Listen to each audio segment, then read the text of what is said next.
Maka ada kalimat gini, yang penting seiman. Iman terhadap apa? Berimanlah pada Sang Maha Kuasa, karena Sang Maha Kuasa faktanya menurunkan firman, tidak menurunkan agama.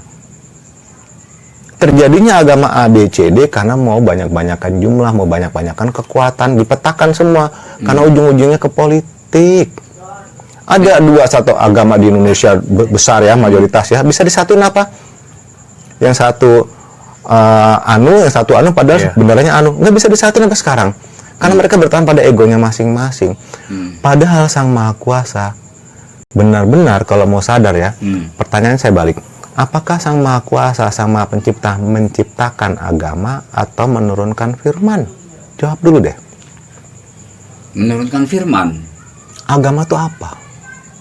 Agama itu tadi kan udah disebutkan.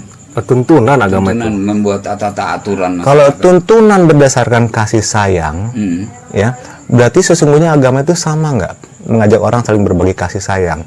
Dan sebenarnya agama itu tujuannya adalah membuat orang kembali berserah diri pada ketentuan Sang Maha Kuasa. Berarti kalau dibilang agama ada, agama A, B, C, D, E, F, ya dia akan bilang ada. Kenapa? Karena secara panca indera ya dilihat ada agama. Kalau ditanya ke hati, sebenarnya agama ada nggak? Itu yang bikin bingung kita ya. Agama nggak ada. Saya kalau berdiri, kalau bisa punya pandangan kayak gitu. Agama tuh nggak ada. Ini berhadapan loh dengan banyak orang. Nggak apa-apa saya berhadapan ya. Agama tuh nggak ada. Yang ada ini adalah jalan kebenaran, jalan keselamatan. Maka supaya kita bisa menyadari bahwa agama tuh nggak ada ya, kembalilah ke Alkitab, ke kitab suci masing-masing. Supaya tidak membentur-benturkan, kitab suci gue lebih dari ini, kitab suci gue lebih dari ini. Enggak, di situ aja dalil masing-masing. Maka pada saat dalil masing-masing akan ketemu dengan berbagi kasih sayang, kerjasama yang baik, silaturahmi, toleransi, ada di situ semua. Dan ada semacam kesadaran kolektif gitu. Kalau nggak di gua, lo nggak bakal masuk surga, gitu? Iya. Nah itu yang menjadi satu momok, Mas. Padahal begini, Mas, perilaku manusia itu diukur dari bagaimana interaksi sosial mereka terhadap kehidupan dalam nilai-nilai kebaikan ya, Mas ya. Tapi ketika orang bilang walaupun beda agama pun dia baik gitu ya, wah ini lo karena nggak seagama sama gue lo nggak bakal masuk surga. Ya itu dia, karena sebenarnya pada saat agama itu menjadi berwujud, yang terjadi seperti itu. Yang sebelumnya perang itu juga yang lama tuh ya, yang seolah-olah perang agama, perang salib tadi ya. Itu seolah-olah memperebutkan surga. Siapa yang paling berhak mendapat tiket surga? Emangnya surga tujuan hidup? Jawab dulu dong, apakah surga adalah tujuan hidup? Itu Pak Budi yang lebih punya itu. Saya ini orang abangan, Pak. kalau bicara masalah agama ngeri-ngeri sedap, Pak. Kita panggilannya Abang Medi. Abang Medi bisa. Abangan tuh kelas sosial agama level paling bawah. Yang membatasi siapa? Pada saat ada agama itu adalah pembatasan. Iya. Ada ukuran, di agama tertentu aja ada ukurannya. Jadi begitu. Pada agama yang kita bilang agama A itu ada tuntunannya, ada tuntunan itu ada. Lu baru level ini belum, jadi bikin level sendiri, jadi dagang. Saya bilang dagang. Bingung nih. Jadi kalau malah pakai sajadahnya yang impor itu yang keimanannya bagus tuh. Yang pakai sholatnya pakai lepis, sobek-sobek, lo cemen lo gitu. Mas, Levi's, lepis. Oh, Levi's. Tadi ya. enggak, tapi Maaf deh Mas Bedi, kalau memang tata cara beribadah ya, kita kan menghadap sama Tuhan nih, harus dan rapi. Tuh argumentasinya tetap pada basis materi juga, Mas. Iya, nggak apa-apa. Kan tadi saya udah bilang ada tingkatan-tingkatannya. Jadi pada saat seperti itu ya, mereka masih berada di tatanan logika panca indera, kan semua diserap di otak, ya. Sehingga pada saat kita memaknai berpakaianlah dengan yang wangi, yang rapi, lo lupa ya, yang dipakaian, yang dibungkus ini hati lo atau penampilan lo? Semua orang lihat penampilan lo, Mas. Dibersihin dulu, bersih, kalau mau ibadah bersih jiwa kah atau bersih raga? Jadi pada gilirannya jadi semacam basis materi lagi, Mas. Kalau ada ya bagus, kalau misalkan nggak ada ya kan yang Tuhan nerima kan, Sang Maha Pencipta nerima kan bagaimana dirimu hadir dengan kesungguhan. gitu. Doa dengan kesungguhan, bukan sekedar ikut-ikutan. Ya, tapi seenggaknya ya bro ya. Kita kan menghadap sama Tuhan nih, harus rapi. Masa masih cupang camping istilahnya kan. Kalau kita menghadap orang lain, bos misalkan, wah rapih, wangi. Orang lo itu, pas menghadap Tuhan, cuek-cuekan begitu. Lu gimana sih? Tuhan tuh maha pengasih, maha penyayang bro ya. Lu bisa nafas sekarang pun karena izin Tuhan lu dapat nafas. Lu cembang camping pun walaupun udah berusaha, apa Tuhan nggak sayang? Sayang. Ya berarti tetaplah menghadap. Apa juga menghadap harus di satu tempat khusus. Misalkan yang berlapis emas, maka seolah tingkatannya lebih tinggi. Nah itu mah. Baju lo lapis emas ya. Enggak, itu cuman sebenarnya jubah kesombongan, jubah kemewahan itu, jubah kemahan itu punya Sang Maha Pencipta. Buat apa lo coba-coba ikut-ikutan yang menjadi haknya Tuhan? Ya, datanglah ke Tuhan. Kalau ada bagus, nggak ada ya sok seadanya, karena sebenarnya Sang Maha Pencipta justru menginginkan kehadiran hati kalian, hati Anda semua. Korek. Tafsir yang muncul itu sebetulnya lebih, saya melihat cenderung ke materi, Mas. Tafsir menurut hubungan vertikalnya itu. Lo kalau pakai baju yang begitu, lo kan menghargai keberadaan Tuhan, keberadaan Allah. Kalau pakaian begini, artinya kan materi industrialisasi. Itu benar, kuncinya di situ bro. Baru ketemu nih kata-kata tadi nih, industrialisasi. Kadang-kadang mas media itu bahasa tingginya asik. Berat. Gue bilang, pemirsa kalau pemirsa mau tahu ya benar loh. Nanti kepada saat buka lagi yang lama itu bahasa selalu bahasa tinggi, bahasa futuristik. Futuristik gimana mas? Jadi kan akhirnya kan ada orang yang jualan minyak wangi, ada yang jualan macam-macam. Itu kata-kata tadi bro yang gua nyari industri. Ada industri tekstil, ada industri minyak wangi, ada tim desain interior yang siap membangun rumah ibadah.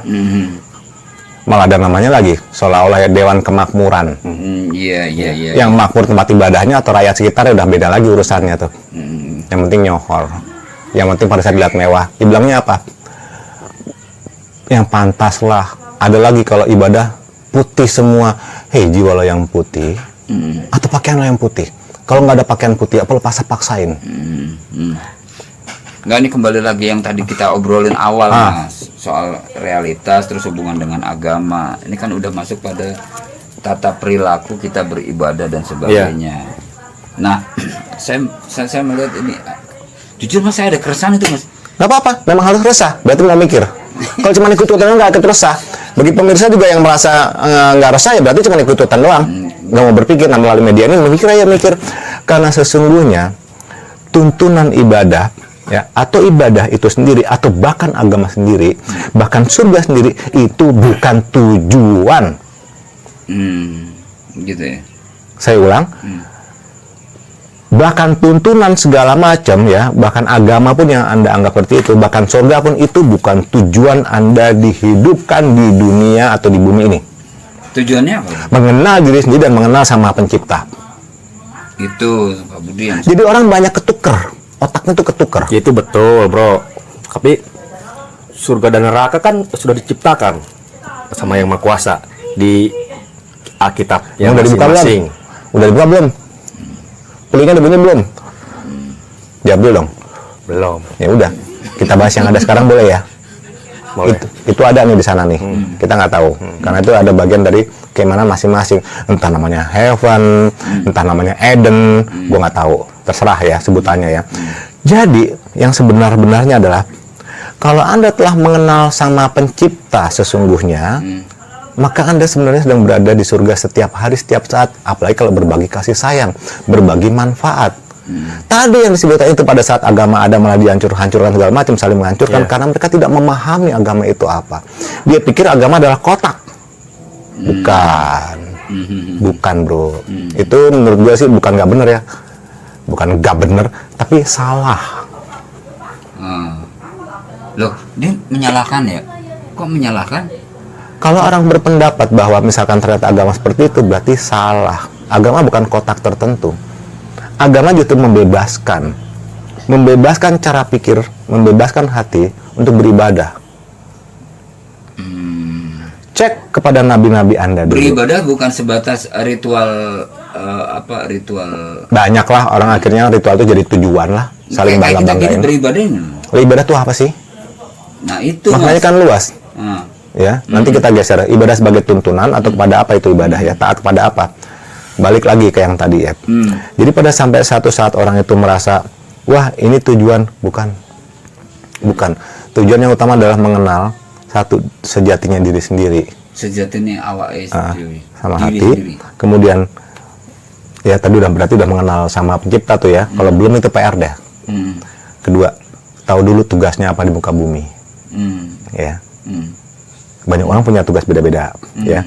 Kalau dia cuma ngikut-ngikut gitu aja, berarti ngikut alur, dia banjiri dengan teknologi tadi itu bro, yang membuat terlena, buang waktu, hahaha nggak jelas, joget-joget kita tonton segala macam, informasi A B C D segala macam yang kita telan, jadi seolah-olah kita tahu semuanya.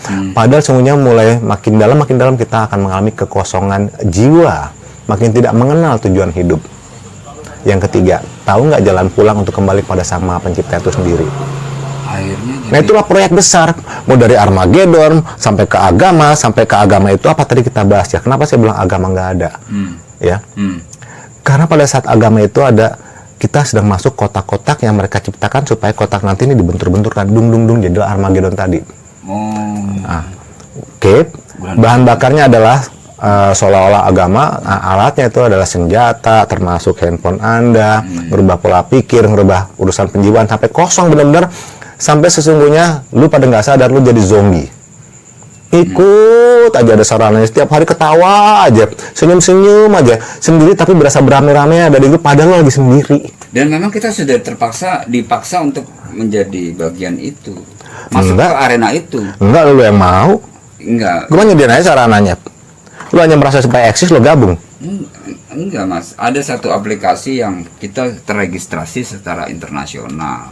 Ini kan terkait dengan masalah kemarin, pandemi kemarin. Semua harus mendownload aplikasi itu dan nama kita sudah terregistrasi. Artinya ini ada unsur antara kesadaran dan paksaan itu kan agak baur. Itu benar. Dan cerdasnya saya, si pengelola dunia. Anda akan terpantau di mana Anda berada. Nggak percaya? Buka aplikasi biru itu. Pasti diminta tahu di mana Anda berada, pernah masuk kemana aja. Keluar jam berapa? Anda terpantau. Nah, dan bersiap-siaplah nanti pada saat mata uang jadi satu, ya.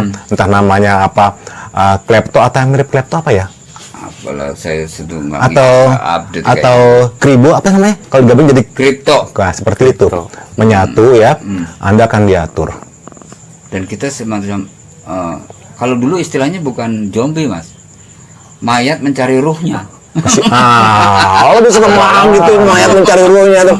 Karena benar sekarang di mana-mana hai segala macam ada di situ. Jadi orang katanya kan gue tadi bilang ya, lu masukinnya ke grup kalau nggak sendiri. Padahal sesungguhnya dia sendiri, dia sudah individualis, karena dia hidup di alam maya. Dia sendiri sebenarnya bro, dia kesepian. Kan gue gabung grup ini yang seperti saya bilang tadi ya, itu sebenarnya sedang sendiri. Karena apa? Karena dia sedang main gadget sendiri. Bahkan gadget itu pakai buat bisnis, iya. Tapi coba lihat mayoritas secara jujur, berapa persen yang untuk mempermudah bisnis, berapa persen yang justru untuk hahaha, berapa persen untuk menjangkau antar teman, itu kita sendiri yang sebenarnya harus memilah. Dan kita dibuat bingung Pak. Dibuat bingung apa? Dulu parameternya HP yang penting komunikasi. Tapi kalau beli HP sekarang Pak, gadget sekarang, RAM-nya berapa giga? Untuk aplikasi mengakomodir itu. Akhirnya kita bingung Mas. Makin lama makin besar. Akhirnya kita nggak bisa menguasai diri kita sendiri akhirnya kan Mas. Dikuasai dengan kelompok-kelompok aplikasi ini. Bukan. Seperti saya bilang gini, ini teknologi ada di sana loh. Ini kita, ya. Di teknologi tadi itu menghubungkan orang dengan orang, dengan komunitas. Mau masuk ke sini nggak? Kalau masuk ke sini dengan segala keruwetannya, dengan segala seolah-olah solusinya, dengan segala keindahannya, maka tercemplunglah di situ, maka hidup di situ. Nah itulah nanti pada saat metaverse, lu bisa bikin diri seperti apa di situ. Ya, masalah yang berlaku sudah ada nanti ditentukan. Tapi pada saat sendiri, ya jadi sendiri begini. Nah sekarang mana yang lebih penting, yang ini atau yang ini? Nggak ikut tren, kalau nggak ikut itu lah. Coba solusinya adalah pada saat ditanyakan pada orang-orang yang di gunung, ya.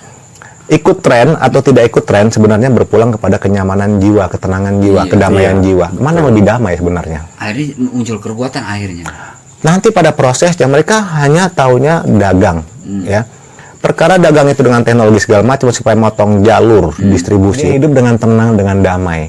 Sementara yang satu berlari-lari sana sini seolah-olah mengejar kekayaan duniawi. Itu urusan dia sendiri, itu hak dia.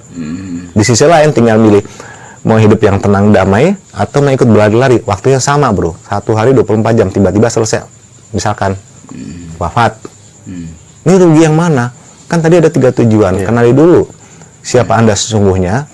Di situ harus mengenal sesungguhnya sama pencipta itu apa, karena ini paket. Yang kedua, tahu penciptaan di muka bumi, tugasnya apa. Yang ketiga, cara pulang. Sebagai contoh, saya pernah ke Baduy. Oke. Ya. Di sisi lain ada Baduy yang berbeda. Ya. Faktanya yang berbeda ini bisa masih keluar sana keluar sini. Ya. Bisa ikutin teknologi. Yang Baduy yang satu lagi tetap sejahtera bersama alam. Waktu sama nih, bro, 1 kali 24 jam. Pada sampai saatnya selesai, semua selesai nih, bro. Kita hanya masalah waktu. Kan kita bicara Baduy. Kita bicara di kota. Pagi, kalau zaman dulu masih berseliweran. Oh iya. Berseliweran dengan kemacetan segala macam, ya. Mana yang akhirnya lebih sadar untuk pulang? Mana yang lebih siap? Waktu tidak berulang loh. Baduy itulah. Iya, tapi kan kita bukan orang Baduy, bro. Tuh. Boleh nggak kita ambil cara ketenangan orang Baduy? Dia memilah informasi. Itu, Mas. Jadi fakta basis materi yang didengung-dengungkan selama ini itu diangkatnya melalui media imajinasi. Ya, Gitu. memang imajinasi. Nah, ketika udah masuk media imajinasi, Mas, ini betul yang ya balik lagi yang Armageddon tadi itu apa? Iya. Memang faktanya Pada nanti satu saat nanti kita bilang dikanalisasi, kita kayak- ditumbuhkan lagi kebencian. Kenapa? Karena jadi zombie, kosong jiwanya, bro. Jadi lihat orang berduka dan terjadi. Gue sendiri sih waktu gue masih di bumi ya, kita temenan ngobrol nih, bro. Suatu saat kalau lo meninggal, gue cuma pakai WA doang, dan itu terjadi. Pada saat COVID kita bahas kemarin ya, udah masuk protokol, gue cuma tahu namanya seolah-olah di-delete. Jadi seolah-olah hidup seseorang itu hanya bagian dari cerita sinetron, tiba-tiba udah nggak ada lagi. Teman gue 2,5 hari selesai, bro. Kagak bisa ditengok, kagak bisa dimakamin, kita nggak bisa datang. Terputus. Nggak cuma 1 loh teman gue. Dengan alasan COVID. Jadi selesai gitu aja. Nah itu baru bagian kecil. Kalau untuk hal yang lainnya pada saat nanti digalang propaganda yang lebih besar, itu karena di Armageddon itu sudah berbunyi, hanya beda istilah di setiap kitab suci itu ada. Padahal orang lupa. Armageddon itu terjadi di diri sendiri. Memilih antara kebaikan dan kebenaran atau yang sebelahnya. Memilih untuk mengikuti sifat ilahiyah yang ada di dalam dirimu sendiri atau mengikuti sifat keiblisan. Memilih untuk menjadi manusia atau memilih menjadi orang. Karena yang sebelumnya kita bahas, orang adalah individu yang mengikuti sifat hewan, bro. Manusia adalah individu yang mengikuti sifat ilahiyah. Maka beda antara orang dengan manusia. Walaupun fisiknya banyak kita lihat, ada orang-orang banyak. Masalahnya pemahaman, bro. Dia belum sampai dalam tahap manusia. Manusia benar-benar yang mengikuti sifat ilahiyah, bukan di lidah. Nah, kalau orang mengikuti sifat hewan, mau kepuasannya sendiri, ya, mau menang-menangan sendiri, mau segalanya bagi dia sendiri dan kelompoknya. Hewan pun begitu, memperluas, itu dia, memperluas wilayah, pokoknya buat dia sendiri. Akhirnya terjadilah kanibalisme nantinya. Ujung-ujungnya tetap materi, duit. Enggak hanya, oke, kita bicara duit ya. Kalau lu sekarang ada duit mata uang dolar di sini, lu kasih lihat ke gua. Di atasnya ada tulisan In God We Trust. Lu pada nggak sadar segitu lamanya bahwa In God We Trust itu disamakan dengan uang, kekuatannya sama. Dan faktanya saat ini uang lebih berkuasa loh. Uang lebih ditakutin. Ketidakpunyaan uang lebih ditakutin dibanding tidak punya nilai keimanan. Iya, ya semuanya, Mas. Hati-hati, In God We Trust. Jadi pada saat di uang itu nilai kekuatan kekuasaan bahkan lebih cenderung tinggi uang. Bahkan ada dimensi-dimensi ritual keagamaan yang berbarometer, lo kalau nggak punya duit nggak bisa lo. Kan hal yang sama tadi. Lo kalau pakaian nggak bagus, ya, datang ke tempat ibadah nggak pakai mobil bagus, nggak kendaraan bagus, atau tidak mencirikan orang bagus, ya lu biasa aja. Kalau cerita begitu Pak lucu Pak saya Pak. Ini ke Mas Bayu juga. Kagak punya duit mau sholat, ada tukang parkir. Waduh, parkir 2.000. Akhirnya nyari masjid yang, aduh, mohon maaf, tempat ibadah yang free parkir Mas. Ini kan jadi ada gap Mas ketika. Iya, itu masih hal kecil Mas terkait dengan diri sendiri. Iya. Kalau sudah diterima ya di tempat ibadah itu, bahkan berusaha meling-lingkan sampai ujungnya bisnis. Makanya kan saya Itu bahaya. Iya. Dan pada saat Ya. itu orang lupa akan tujuan penciptaannya di dunia ini. Balik lagi. Sekarang kalau saya bilang agama itu nggak ada, saya mau perjelas ya. Yang ada adalah sebenarnya jalan kebenaran. Supaya apa? Supaya orang berserah diri kepada Sang Maha Pencipta. Jadi kalau udah menjadi makhluk individualis, silakan. Saya sempat tuh kasih tahu ke orang-orang ya, kalau lo jadi makhluk individualis itu adalah hak lo. Permasalahan yang menarik adalah mulai sekarang coba deh cari deh tempat untuk memandikan jenazah, belajar mandi jenazahnya sendiri, belajar mandi sendiri, mengkafankan ya. Kalau ada yang udah siapin peti duluan, terserah. Kemudian pakai kapas segala macam, terus kemudian pakai kain kafan sendiri ya. Terus kemudian ngikatnya udah pesan Gojek sendiri ya. Kemudian berangkatnya Gojek kalau dia berani, udah dibungkus ya. Minta dianterin gitu ya ke kuburan. Ngubur sendiri, semuanya sendiri. Ya sudah. Kalau udah jadi makhluk individualis seperti itu, bangga dengan individualisme, sok silakan. Dan kalau misalnya memang pertama gini, lu digiring semua menjadi makhluk individualis, lalu udah jadi makhluk individualis, benar menurut versinya sendiri, padahal sedang dikendalikan dari atas, lu digiring ke satu tempat. Itulah zombie yang saya bilang, mayat yang mencari ruhnya. Iya, itu Mas yang. Nah melalui saran ini, gue coba ngajak lu berpikir, di kayangan kagak ada urusan materi, benar-benar toh. Tapi sulit juga kita menghadapi realitas, Pak. Gitu, iya. Pak. Maksudnya kalau tanpa materi juga sekarang susah. Karena sejak awal grand design-nya seperti itu. Dan Allah itu menguji kita dengan kondisi yang kayak gini, Mas. Artinya menguji itu bukan gini. Berdialektika tentang realitas itu ujung-ujungnya bagaimana mempertebal keimanan kita kepada Allah sebetulnya, kepada Tuhan. Gue kok kayaknya nggak yakin ya nih kalau Mas Medi di sana sampai nggak sih ini suaranya? Ngomong sampai ya. Jadi kalau gitu gini, memang kalau kita lihat ya semua serba terkait dengan materi, gitu ya. Ya memang iya. Maka kalau kita ngelihat semua dengan bentuknya materi, itu akan tersimpan di sini, di otak kita, ya. Tapi kalau di sini beda. Kembali kepada tata aturan etika itu sendiri kali Mas ya. Bagaimana kita mengelola nilai-nilai materi itu sendiri. Yang ada adalah bagaimana lo akhirnya tercatat sebagai orang yang memberi manfaat pada orang lain. Nggak ada materi pun nggak apa-apa, seminimalnya adalah senyum. Karena yang punya hak untuk memberikan materi adalah Sang Maha Pencipta itu sendiri. Jadi banyak orang ternyata terjebak dalam masalah. Dia pikir masalah solusinya cuma satu, uang. In God we trust. Jadi masalah lu akan tersolusikan dengan uang. Rata-rata seperti itu. Dan lu akan dibikin pusing, akhirnya dibikin kurang-kurang terus. Sama lah juga dengan negara tercintamu ini dipaksa untuk ngutang terus. Atau memang maunya ngutang. Oke, itu urusan negara ya. Mungkin nggak negara kita aja Mas, tapi negara lain juga dikasih. Ngutangnya kemana? Ke gua dong, sebagai pengelolanya dong. Itu yang gue bilang tadi. Saatnya tadi tuh kalau kita lihat pengelolanya. Karena gue punya keuntungan sendiri. Ya, udah kita lihat kok beberapa cerita yang saling kisruh ya. Iya. Itu pengelolanya yang paling menang. Ini balik lagi Mas, kan cerita realitas tentang agama yang Mas Bayu bilang itu tidak ada. Tapi ada penyatuan perspektif yang muncul itu bahwa hak asasi manusia. Iya. Itu gimana Mas? Iya, memang itu bagian dari grand design sih. Jadi nanti itu semua dihapusin, dibikin bingung, ya udah kita sepakat mengenai hak asasi manusia. Artinya dilebur pada nilai-nilai itu mungkin Mas, ke depannya. Iya. Ini mengarah ke arah itu dimensi individualis. Iya, jadi nanti gue bekalin tuh sama hukum sama segala macam, pokoknya penunjangnya apa ya? Ya itu. Bro, lu pakai sepatu? Pakai dong. Gue nanya dong. Kalau sekarang sih enggak. Ya, biasa pakai ya. Pemirsa juga pakai sepatu ya. Haknya di depan apa di belakang? Di belakang. Ya kenapa lo nutup di depan hak asasi manusia? Kalau gitu gue punya hak dong buat nyakitin lo. Kenapa kalau nggak suka? Hak dong. Akhirnya hak bertemu dengan hak bukan lagi hak itu namanya. sifat Artinya- hewan yang tumbuh.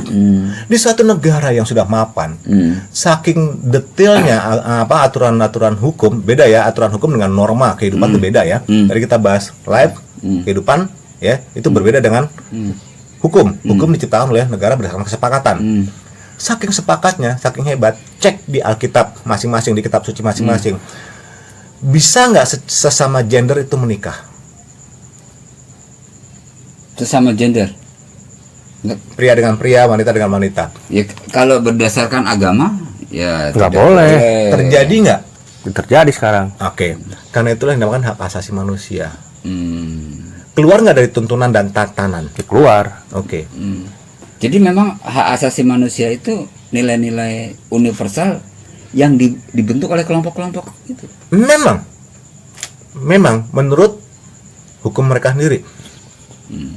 Pak, kelompok-kelompok saya bilang Pak bukan satu orang Pak. Kelompok, Besar kelompok. itu. Banyak dong. Jadi kalau di negeri tercintamu nih sekelompok ini udah merasa menguasai negara, belum tentu, karena dia masih bagian dari alat juga. Nggak boleh GR-GR-an ya. Ini buat Anda sih merasa Ini GR-GR-an. yang mengendalikannya siapa dong kalau gitu, Bro? Yang mengendalikannya buka di Alkitab masing-masing. Itu ada di kitab suci masing-masing ada bahwa ada sekelompok ya yang memang ingin menguasai dunia, berkuasa. Dan- Justru mereka lah yang sebenarnya tidak beragama, tidak bertuhan dan tidak berbudaya. Mereka menciptakan sendiri. Artinya kalau saya secara personal pribadi itu faktanya juga tidak bisa juga menyalahkan mereka kan. Nggak bisa, mereka kan nggak tersentuh, untouchable. Artinya gara-gara dia nih, gara-gara Nggak bisa. kelompok-kelompok ini nih gitu. Nggak apa-apa mas, ini sampai kok mas suara Sampai saya ya, juga kayak sampai, gitu. iya. Nggak Jadi bisa nyalain itu. Loh, Anda mau ngikutin kok. Iya. Ini fakta-fakta lagi yang saya juga muncul keresahan Pak. Itu kan kayak ada. Ini kita ngobrol kepanjangan nggak apa-apa ya? Gue Nggak bosan nih. apa-apa. Yang lain kayak topiknya ke apa kayak? Enggak, itu kan kita kembali kepada masalah individualisme. Terus individualisme itu tolak ukurnya pada dimensi bagaimana mencapai materi. Sekarang banyak simbol mas. Yang tadi apa istilah bahasa Inggris? Kalau bahasa Inggris kan saya nggak paham mas. Bahasa Inggris saya 5 mas. Padahal itu Di rapot adalah 5, Mas. dari beliau nih. Itu Ya. mas flexing apa mas? Flexing. Flexing. Jadi memang ada orang kecenderungannya tuh tampil wah di media sosial. Wah, orang terkaya. Iya, itu kan flexing itu berita baru itu. Padahal gaya hidup itu kan bagian dari hedonisme. Nggak, kesadaran kita diarahkan ke situ mas. Mau, Nggak, ya sebagian masyarakat dengan maka hiduplah dengan bayang-bayang yang imajinasi tadi. Hiduplah dengan angan-angan. Jadi lupa tujuan hidup itu sendiri apa. Mau cek ya, aku bicara fakta ya. Tadi kan nanya siapa pengendalinya ya. Buka 24 protokol Zionis. Apa nomor 1? Ayo, ada di Google. semua ada di Google. Di Google tuh informasi tanpa batas, cari aja. Pemirsa cari ya.